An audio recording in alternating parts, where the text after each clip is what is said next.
নমস্কাৰ বন্ধু বান্ধৱীসকল, আজি আপোনালোকক দেখাব বিচাৰিছোঁ মাজুলীৰ খেল মহাৰণৰ বাবে ফুটবল টীম দুইটা দলকে ল'ৰা আৰু ছোৱালী।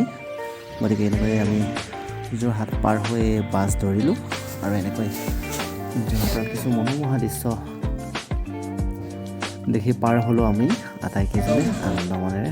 আৰু এনেকৈ কাৰ্বি আংলং পালোঁ আৰু এইটো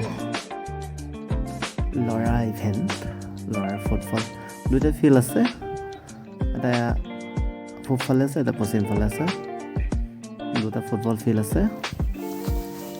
এয়া ল'ৰাই খেলিব, কম্পিটিশ্যন কাইলৈৰ পৰা ষ্টাৰ্ট হ'ব।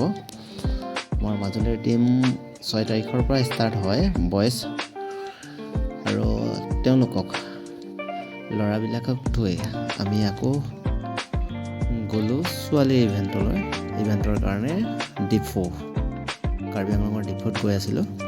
আৰু এনেকৈ পাৰ হৈ এনেকৈ মনোমোহা পাহাৰবোৰ দেখি পাৰ হ'লোঁ আমি আনন্দ মনেৰে। গতিকে চাওক, ধুনীয়া দৃশ্য, বৰ আমাৰ মাজুলীত পোৱা নাযায়। প্ৰথমবাৰ দেখাৰ বাবে এইটো পৰিৱেশটো ধুনীয়া যেন লাগিছে। আৰু এনেকৈ আমি গাৰ্লছ ইভেণ্ট কাৰ্বি আংলঙৰ কাৰণে য'ত মানে আজি আমি ষ্টেণ্ড কৰিম, আজি মানে থাকিম ছোৱালীক ৰাখিবৰ কাৰণে আমি গেষ্ট হাউচ, এখন ধুনীয়া গেষ্ট হাউচলৈ সোমাই আহিলোঁ। কাৰ্বি আংলঙৰ তাহাঁতৰ এইটো কালচাৰেল গেষ্ট হাউচ হয়। গতিকে এনেকৈ আমি সিহঁতৰ মাজেদি সোমাই গ'লোঁ। খুব ভাল লাগিল দৃশ্যটো চাই, ইমান এটা মনোমোহা দৃশ্য যে কাৰ্বি আংলঙত আছে। কেতিয়াবা আপোনালোকে সময় পালে চাবলৈ আহিব, ইমান ধুনীয়া পৰিৱেশ।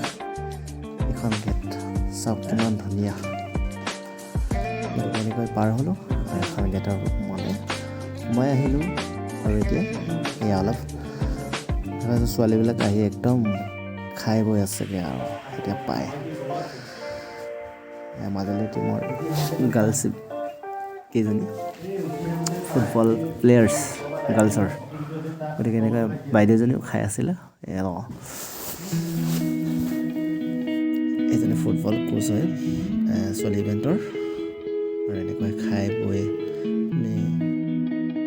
অলপ জিৰালোঁ, আৰু জিৰোৱাৰ পাছত এনেকৈ আমি অলপ পাহাৰৰ ওপৰৰ পৰা আমি ঘৰবোৰ উপভোগ কৰিলোঁ। এনেকৈ খুব ভাল লাগিল চাই। আৰু এনেকৈ ধুনীয়া এটা পৰিৱেশ কাৰ্বি আংলঙত আছে। আপোনালোকে কেতিয়াবা আহিব পাৰে, যিহেতু ঘৰ চব পাহাৰ বহৰৰ পৰা চাব পাৰে।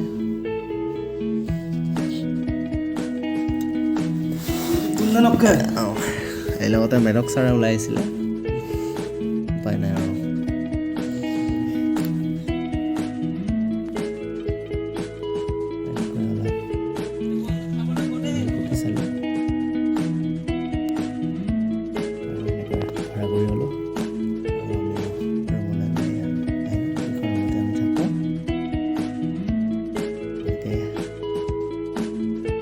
জনাবলৈ নাপাহৰিব ভিডিঅ'টো কেনেকুৱা হৈছে, আৰু মাজুলী টীমক মাজুলীৰ হৈ বেষ্টবিলাক দিবলৈ নাপাহৰিব। ধুনীয়া ধুনীয়া ঘৰ চব আমাৰ মাজুলীত থাকিলোঁ। আৰু এইজনক আমি কাৰ্বি আংলঙৰ কোচ আমি লগ পালোঁ, আৰু আমি এনেকৈ পাই গ'লোঁ জেগালৈ। গতিকে থেংকছ ফৰ ৱাচিং। ভিডিঅ'টো চাই কেনেকুৱা লাগিলে কমেণ্টত জনাবলৈ নাপাহৰিব। Thank U.